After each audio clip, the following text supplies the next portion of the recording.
First, I want to thank President Olvera, Mayor Mitchell, and Jennifer Barbosa for all who have made this amazing day possible. What an honor it is to be speaking in this pulpit, in this chapel, in this city, and on this day. As I prepared these remarks, I kept thinking about how the Port of New Bedford gave young Herman Melville his passport to the peoples of the world, the creatures of the sea, and his own evolving global ecological imagination. There were two Melvilles: the desperate young man who sailed out on the Acushnet to the South Seas in 1841, and the accomplished novelist who published Moby Dick 10 years later in 1851. There are also two Ishmaels who narrate Moby Dick: the depressed young man who sailed out on the voyage of the Pequod, and the skillful storyteller who ends his story with this quote from the book of Job: "I only am escaped alone to tell them." This pulpit, as described by Ishmael in chapter 8 of Moby Dick, is one of the most famous pulpits in American literature. It is the pulpit from which Father Maple gave one of the most famous sermons in American literature. It is the pulpit from which Orson Welles delivered Father Maple's sermon in the film that premiered here in New Bedford in 1956. That film brought not only Moby Dick, but New Bedford into our national imagination in a new way. This chapel, as described by Ishmael in chapter 7 of Moby Dick, is one of the most famous chapels in American literature. It is also one of the most sacred places in New Bedford itself today. We at this moment are surrounded by marble tablets commemorating the lives of New Bedford sailors who have died at sea, either in the whaling industry in Melville's day or in the commercial fishery since. Herman Melville saw some of these actual tablets when he visited this chapel before sailing out on the Acushnet in 1841. 10 years later, Ishmael saw the same marble tablets in this chapel before sailing out on the Pequod. Feeling the emotion of the worshipers and mourners who filled this space we occupy today, Ishmael speaks for Melville as well as ourselves as he honors all those who placelessly perished without a grave. The city of New Bedford, as described in the early chapters of Moby Dick, is one of the most memorable cities in American literature. One reason for this is the sequence of chapters in which Ishmael describes what he sees, feels, and hears in this chapel from this pulpit as Father Maple delivers his sermon. New Bedford is also memorable for Ishmael's description in chapter 6 of the amazing spirit and enterprise of its civic and economic leaders in creating such a beautiful and prosperous city from what sailors had harpooned, harvested, and processed from the other side of the world. In the 4 chapters before that one, Ishmael had already given us a sampling of where the people who did much of the harvesting and harpooning and processing worshiped, slept, ate, and congregated. In chapter 2, Ishmael arrives in the city on a frigid winter night, needing a place to stay, but with little money in his purse. After walking down Union Street, past 2 places he could not possibly afford, he sees a light shining from a dark side street where he hopes he might find a bed. Entering the building, he awkwardly bumps into an ash box and finds himself covered in particles of ash. Passing through the inner door, he realizes that he's in a black church when he sees 100 black faces turning around to look at him. powerful black preacher is preaching about the blackness of darkness. Embarrassed, Ishmael quickly exits and continues his search for a bed. Chapter 3, the Spouter Inn, has one of the most famous beds in American literature. Entering the Spouter Inn, Ishmael sees a dark, ominous, chaotic painting in which a whale is impaling himself on the three mastheads of a ship. A boisterous crew emerges that has just returned from a 3-year voyage hunting whales in the South Seas. The innkeeper tells Ishmael that he has no room for him, but suggests he might want to share a bed with a sailor who is still out on the town trying to sell his head. Ishmael is frightened to death when Queequeg, with his darkly tattooed face, enters the room. But the next morning, when they wake up together under the counterpane, with Queequeg's arm thrown over him in a loving manner, one of the great friendships in world literature begins. After Ishmael and Queequeg eat their breakfast with a miscellaneous group of sailors with various skin colors, they take a stroll through streets filled with whalers from all the isles and ends of the earth. These men are the international workers of the world who enabled New Bedford to become known as the city that lights the world, from the whale oil and spermaceti its ships have harvested from the oceans of the world. Ishmael gets to know such workers, and so do we, throughout the fictional voyage of the Pequod. Melville himself, like Ishmael in the novel, had sailed through oceans and then swam through libraries. But readers of Moby Dick in the early 1850s liked the action on oceans much more than the knowledge from libraries. The novel got mixed reviews and sold far fewer copies than Melville or his publishers had hoped. Moby Dick was pretty much unread from the mid-1850s until Melville's death in 1891. The Melville we're celebrating today is a young author who wrote a novel about whaling 10 years after sailing from New Bedford.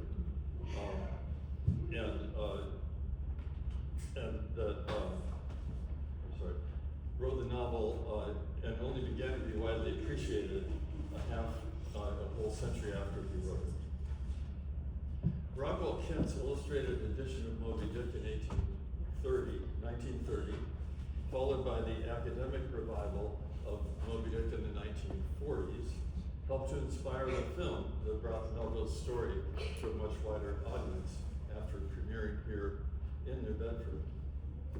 In the 1960s, many writers, artists, and readers began to see Moby Dick as the great American novel. Even now, 60 years later, in the 2020s, Moby Dick is still one of the great American novels, not only in America, but all around the world. Appreciation of Moby Dick has remained high and widespread for all these years, but in each successive decade, for different reasons, as the needs of the world change. First it was Ahab's book, then it was Ishmael's book, then it was Queequeg's book, and now in the 21st century, most students see it as Moby Dick's book, a book about the diversity and worth of whales and other living creatures of the sea, and about the responsibility of the peoples of the world to live in harmony with the natural world that sustains our lives. This change is reflected in the new motto that the New Bedford Whaling Museum adopted soon after our Melville Society Cultural Project officially affiliated with the museum in 2001, from pursuit to preservation. That motto encapsulates the process Ishmael went through as he learned more and more about the whales he and his crewmates were chasing during the voyage of the Pequod. from pursuit to preservation also encapsulates the process Melville's own mind went through as his novel kept changing as he was writing it. By the beginning of the 21st century, the transition from pursuit to preservation was pervading the hearts and minds of people throughout the world, not just those of students in my classes. To show how interpretations of Moby Dick have changed since Melville published the novel in 1851, I will present a few examples from early in the book. We are now much more aware than before that Moby Dick does not begin with the words, "Call me Ishmael." Ishmael begins the book with etymology, a one-page list of the words for whale in 13 different languages. He then presents extracts, his, quote, glancing bird's eye view of what has been promiscuously thought, fancied, and sung of revival by many nations and generations, including our own. Each of these introductions presents diverse ways of knowing and admiring the whale from a variety of cultures. Many of us in the Melville Society began to see the phrase "call me Ishmael" in a different way at our international conference in Rome in 2011. Most of us have always associated the word Ishmael with its Judeo-Christian meaning as castaway or outcast. In Rome, we met professors from Algeria and Iran whose students interpreted "Call me Ishmael" in a very different way from their own Islamic religion tradition, in which Ishmael is a founder and a prophet. I wondered if Melville would have welcomed that interpretation too. And I found that a few months before he began writing the novel, The Literary World, the New York publication with which he was most closely associated, published a sophisticated essay about the Islamic religion, so detailed that it explained the difference between the Sunni and the Shiites. That is a distinction most Americans living today would not have been able to make until 9/11. I had always been curious about Ishmael's awkward visit to the black church in chapter 2 of Moby Dick. The Siemens Bethel in which we sit today has often been featured in writings about New Bedford, but I had never seen that black church featured in that way.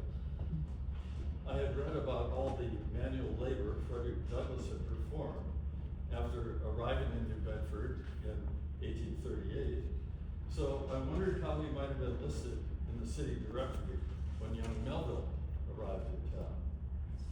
I was surprised to see Frederick Douglass listed as a preacher at the AME Zion Church on 2nd Street. Did Melville, like Ishmael, visit that church while he was in town?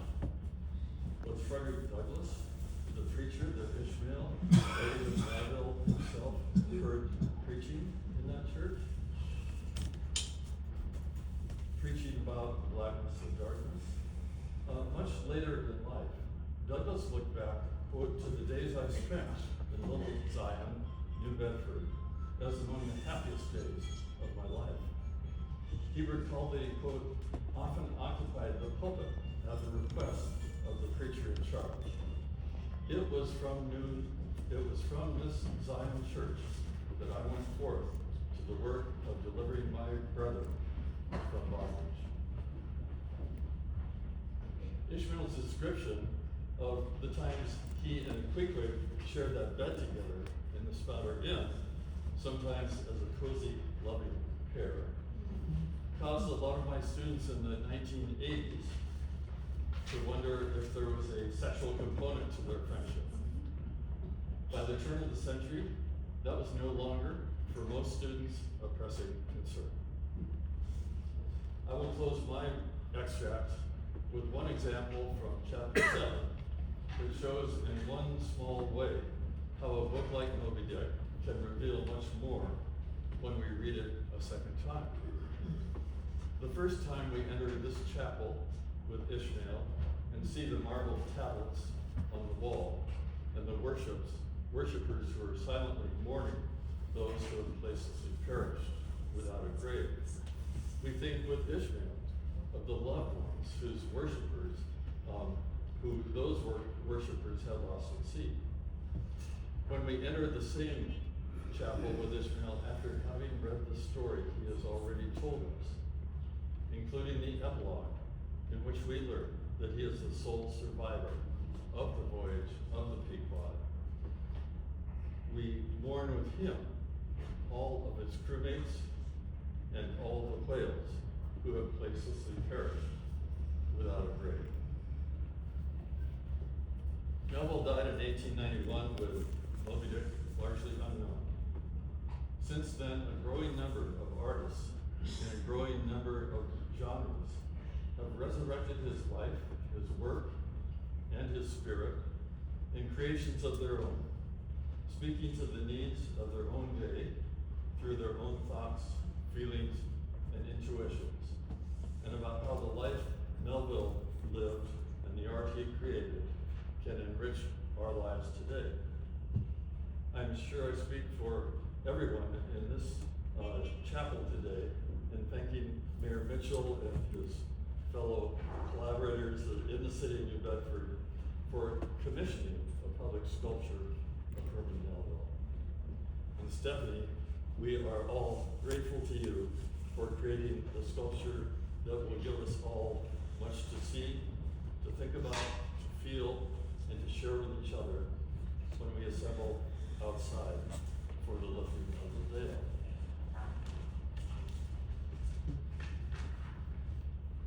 I think it is very fitting that your sculpture of Herman Melville, here next to the Siemens Bethel, is joining the public sculpture of Frederick Douglass that was unveiled 3 years ago on Abolition Road up on 7th Street. Melville and Douglass were each writers and thinkers who deeply honored all those workers of the world who shaped our lives with their hands, hearts, and minds. Douglass once wrote that the shipyard was my schoolhouse. Melville wrote, in the words of Ishmael, that a whale ship was my Yale College and my Harvard. Thank you very much.